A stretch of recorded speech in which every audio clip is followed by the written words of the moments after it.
কোরআন তোমরা শিখবে, তোমরা কোরআন সুন্দর করবে, তো তোমাদের নামাজ সুন্দর হবে। আর নামাজ যখন সুন্দর হবে সব সমস্যার সমাধান হবে। রুজি সমস্ত কিছু সমাধান এই কোরআন। আজকে আমরা মনে করি কোরআন বহু জটিল। আল্লাহ রাব্বুল ইজ্জত বলেন ওয়ালাকাদ ইয়াসসারনাল কোরআন, আমি কোরআনকে সহজ করে দিয়েছি। ফাহাল মিন মুদ্দাকির, আছো কেউ আগ্রহী? কোরআন পাক শিখতে কেউ আগ্রহী আছে কি?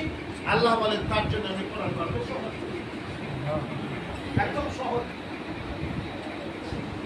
ইনশাআল্লাহ 5 মিনিট টাইম আছে, আমি কথা বলবো, তারপর সুন্নাত আমরা পড়ে নেব, তারপরে খুতবা হবে, তারপরে নামাজ হবে, তারপর আমরা সুন্নাত। আপনাদের দেশের খবর আমি জানি না, আমাদের দেশের লোক জুমায় 2 রাকাত নামাজ আসবে লেটে, ইমামের সাথে 2 রাকাত দিয়ে হাওয়া